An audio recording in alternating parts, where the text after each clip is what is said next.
Hi, you guys. Welcome back for our daily practice questions. As always, I like to get into my introduction and disclaimer before getting started with our questions for today. So, for those of you who are familiar with me, hey, y'all. For those of you who are new here, welcome, welcome, welcome. I'm Dr. Brittany Weinstock. I am a family nurse practitioner, and I'm the founder and CEO of the Nursing Studio. I provide resources, tools, review videos, review courses, review books, one on one sessions, and more to assist nurses as well as nurse practitioners with success on their boards as well as in practice.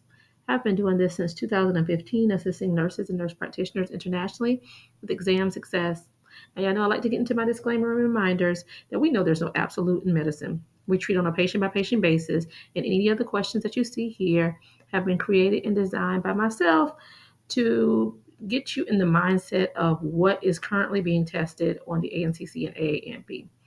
I go based off of their current guidelines that they're utilizing on each of the exams currently so that you will know that you are studying and preparing with the most appropriate tools and guidelines, okay?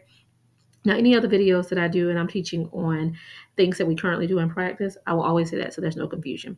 So, with that being said, let's get into our questions for today. Question number one states the nurse practitioner notes a systolic murmur at the apex of the heart. How should the nurse practitioner diagnose this murmur?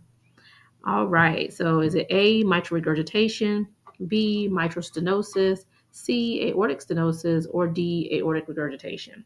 Take a moment and tell me what you got in the comments, you guys.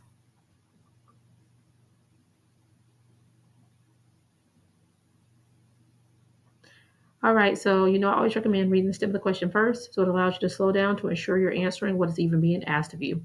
So here, the stem of the question states, how should the nurse practitioner diagnose this murmur? So let's run it back and see what the assessment findings show us so we can come up with a diagnosis, right? So it states that the nurse practitioner notes a systolic murmur at the apex of the heart. Now, always tell you no systolic versus diastolic and then the location, right? So it's telling you it's a systolic murmur. Y'all know Brittany's brilliant. I always say men really are stupid for the sassy systolic, right? And so men really being MR, mitral regurgitation, are stupid aortic stenosis, right? So we know here we can at least narrow this down to either A or C. But now it states that the murmur is at the apex of the heart. So which one is at the apex, right? And so the base, I know we think base is bottom, but the apex is lower than the base. So the base is aortic and the apex is mitral. So the best answer is A, mitral regurgitation, okay? Question number two, the nurse practitioner and NP student are discussing the preferred controller for stage 3 for the asthma stepwise approach and the preferred reliever. What is the preferred controller in stage 3? Is it A, low dose budesonide and formoterol, PRN? Is it B, medium dose budesonide and formoterol daily? C, low dose budesonide and formoterol daily? Or D, albuterol, PRN? Take a moment and tell me what you got in the comments. All right, so here the stem of the question states, what is the preferred controller in stage 3? So stage 3, here in this question, we're talking about stage 3 of the asthma stepwise approach. And remembering, as we're going on the GINA guidelines for asthma for the exam, that's what they're currently testing on. Stage 3, they're the preferred controller is those combo inhalants. And we know this because it's more efficient. Instead of giving your patient multiple inhalers and telling them to take this one and expecting compliance, we have found it to be more efficient because they can comply to one with a combo inhaler, right? Being your ICS and formoterol LABA combo inhaler, right? So we know in stage 1 and 2, you do a low dose ICS and formoterol PRN, right? That's your preferred reliever and preferred controller during that time. Now, when we get to step 3 of the stepwise approach, that stage 3, we now bump up to a low dose ICS and formoterol maintenance dose, right?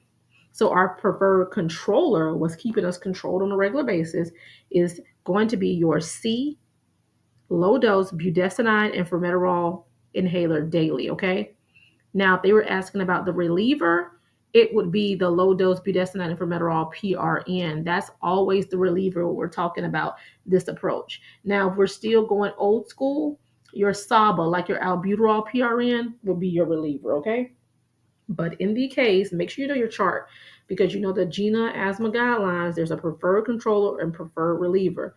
Preferred reliever meaning if there's an exacerbation, what are we utilizing to relieve, to rescue them, right? So we utilize those rescue inhalers. Well, the rescue combo is that low dose budesonide and formoterol PRN. Now, for the controller is what we're using to control and maintain us throughout. So in steps 1 and 2, we still do that low dose budesonide and formoterol PRN. Then we bump up to a maintenance regimen in stage 3. In stage 4, we increase our maintenance regimen from a low dose to a medium dose.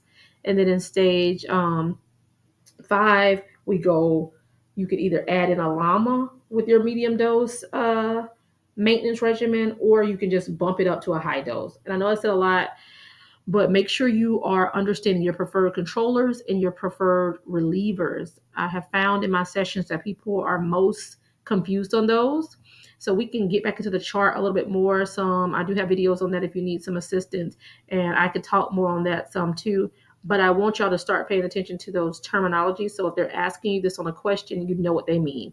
So again, the preferred controller in stage 3 is C, a low dose budesonide and formoterol inhaler daily on a maintenance regimen, okay?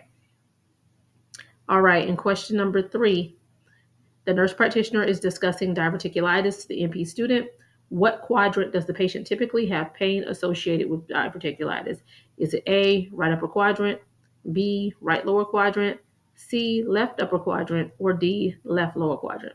Take a moment and tell me what you got in the comments, you guys. So here the stem of the question states, what quadrant does the patient typically have pain associated with diverticulitis? And that stem is the question, right? So diverticulitis, they'll typically present with D, left lower quadrant pain.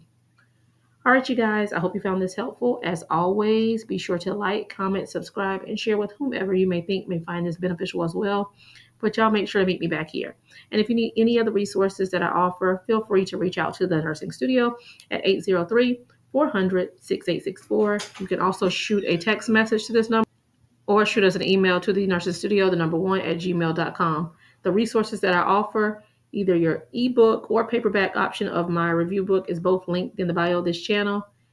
The self-paced, independent, on-demand review course is also linked in the bio of this channel. It's designed for family and adult general nurse practitioners preparing for both exams, the ANCC and AANP exam. Be on the lookout for our upcoming 5-week group review. The next one will be on September. And then lastly, one-on-one sessions. I offer those in 3 different options.